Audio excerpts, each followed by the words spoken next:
What's up guys? Welcome to my YouTube channel. For today's vlog natin, andito pa rin tayo kay Sir Loy. Ngayong araw na ito ay medyo sinuwerte tayo kasi tuturuan tayo ni Sir Loy kung paano gumawa ng silage. Meron kasi siyang chopper dito. Ang ginagawa niyang silage yung dahon ng mais at yung dahon ng napier na pinakita ko sa inyo last time, yung tanim niya doon sa dulo. So guys, tara, tuturuan tayo ni Sir Loy.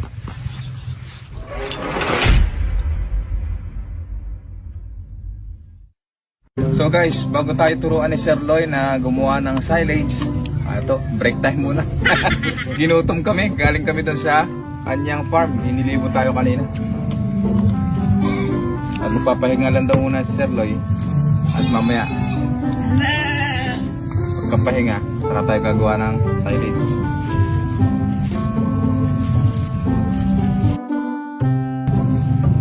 Kaya gusto ko lumilipot dito kasi lagi may pameriende.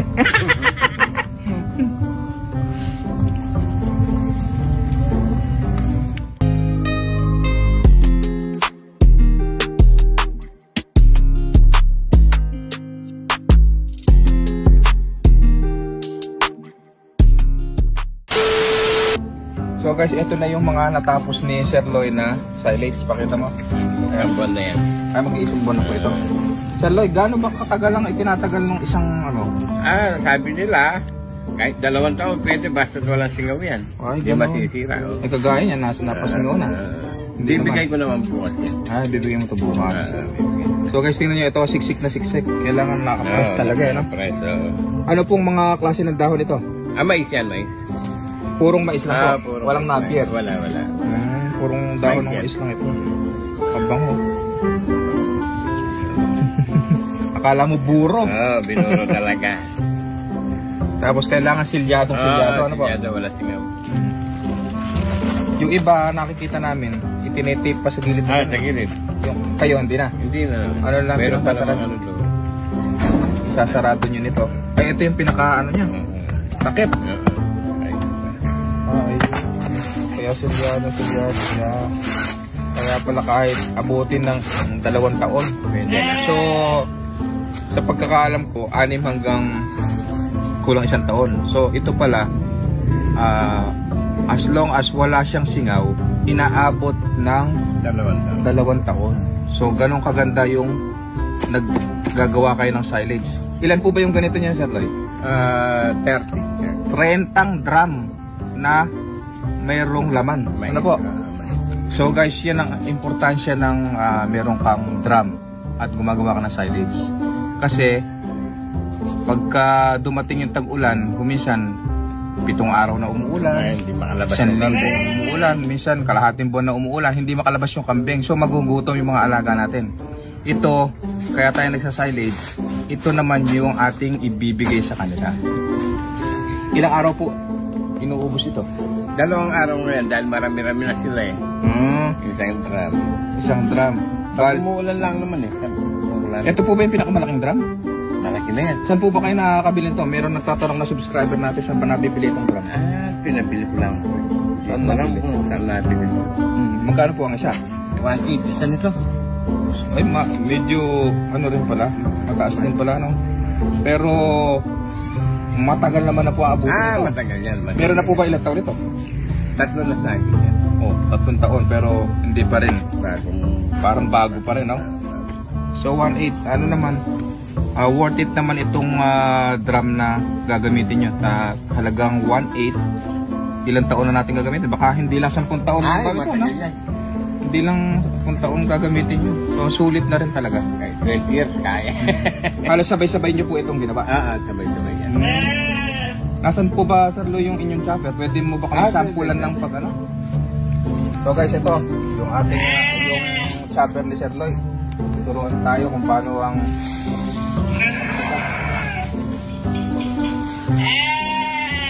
yang mana Pierre? Okay.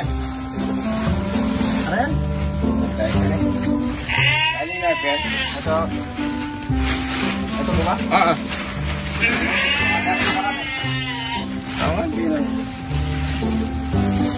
Sayang.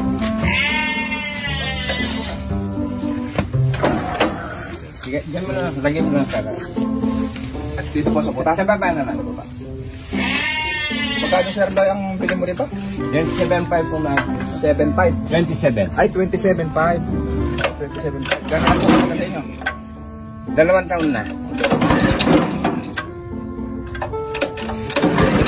Dalawang taon na ito. So guys, ito oh.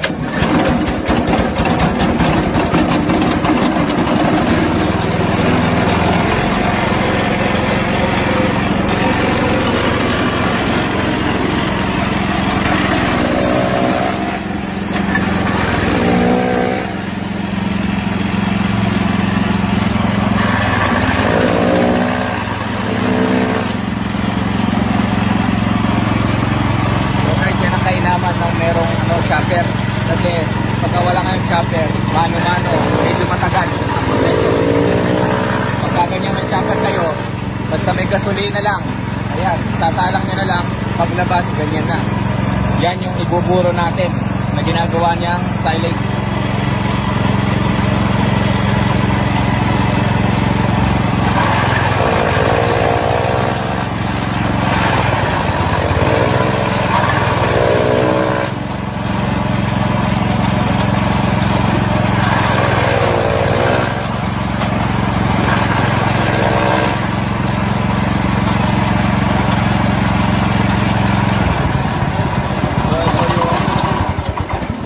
Nagawa ni Sir Loy na dahon po ng ano ito? Napier. Ito yung Napier. Ito kung natatandaan nyo guys, ito yung tanim ni Sir Loy, yung pinuntahan natin doon sa dulong lupa nila. Ito yung Napier. Tapos po, pagka na-chop ng ganito, ano na po ang susunod na gagawin dito? Ilalagay na sa drum. Ilalagay na sa drum. Kung Paano po yung paglalatag? Mayroon pa po bang sistema sa mo ng gano'n. Didikdikin.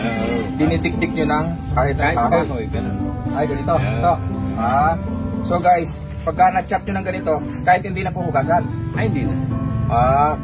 So guys, ganito sinalang ni Sir Loy. O kaya, kung wala naman tayong pambili ng ganito, pwede namang mano-mano po. Oo, pwede. Mano-mano. Kaya lang medyo matagal. So, after na na-chop, siyempre, lilinisin nyo muna yung drum na pagsasalangan. Pagka nailagay na po, meron pa po ba kang hinahalo dito? Kung meron kang molasses, pwede.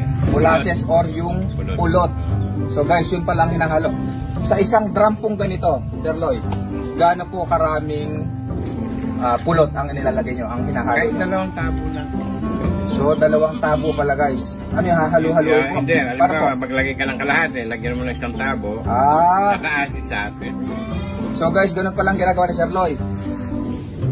Ikakarga yung damo, pagka nakakalahati na, ilalagay yung 1 tabong molasses or yung pulot. Hahaluin pa po, hindi na? Okay. Patong na naman ulit. Pagkalagay ng molasses, patong na naman nung damo. Tapos lalagyan ulit ng 1 tabo. Ayun, ganun pala. So guys, ganun ang kanyang ginagawa sa pagsasilage. So guys, ito inaabot na ng 1 hanggang 2 taon nyo na magagamit. Ito ginagamit kapag nag-uulan at yung mga kambing natin hindi makalabas. So guys, sana meron kayong natutunan at na ibahagi ni Sir Loy yung kanyang pamamaraan kung paano gumawa ng silage. Meron nga pala si Sir Loy na bagong panganak na. Kapapanganak lang po ito. Ngayon lang. Ano guys, ito. Alam na kaagad kung kanino anak. Sa dapol. Guys, ayan ayan mahalata mo kaagad. Ayun ang ama. Ayun ang salarin. Halika, pakita mo. Eto. Tingnan nyo kung gaano kalaki itong kanyang dapol. Hey. Napakagandang barako. So guys, ito na yung ginagamit ni Sir Loy ngayon. Kasi yung kanyang silver ay inaalis na niya.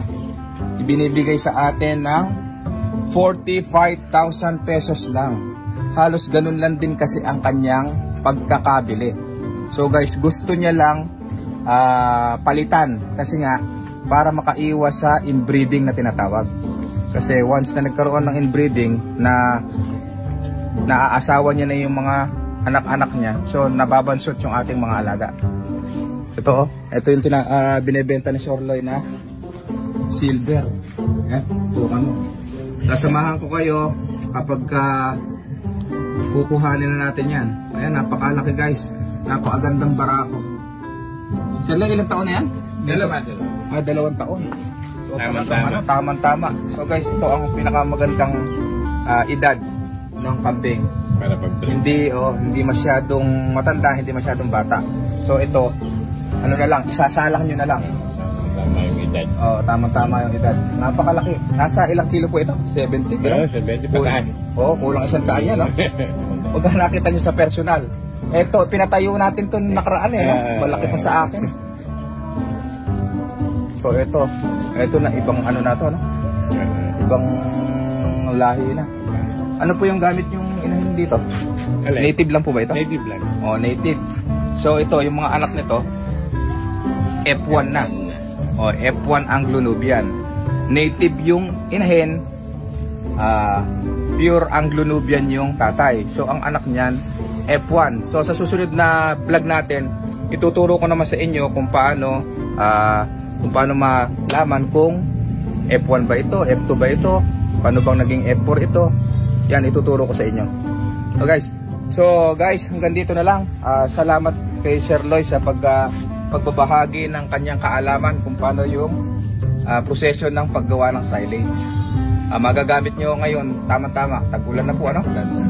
Buti, meron pang nakukuhanan ng mga pagkain. Marami kayo stock, ano? Asan po yung iba? Ayun. So guys, ayun, pakita mo yung kanyang ayun yung kanyang mga drum. Yan, 30 piraso daw yan, yung mga drum niya. Andito ba yung iba? Ayun, tingnan mo. May kusa na sila. Tingnan mo guys, kung mapapansin nyo. Ayan kanya-kanya na silang uwian. Hey. Dito. Ayan na. Ayan, nagdadatingan na yung kanyang mga alaga. So hindi niya na pinapastol. Meron na silang pusang alam na nila yung oras ng pag-uwi nila. Bibigay na pagka nabusog na. Ay, bibigay na po. Tara. Yung na-chop natin, bibigay ni Sir Loy para makain. At meron pa naman siyang mga ginawang silage. Yan, gusto yan. Kaya, pumasok ka. Ayun.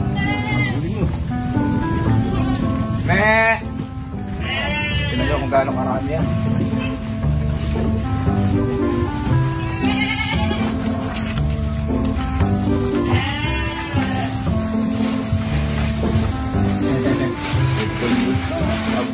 Paborito.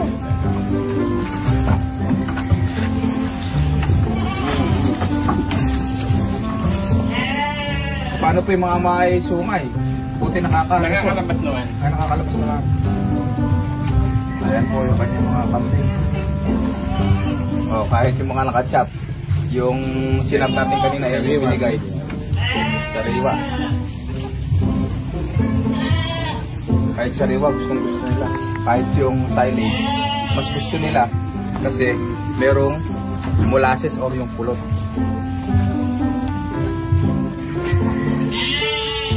Ganda nito. So guys, yung mga gustong bumili, napakakarami dito.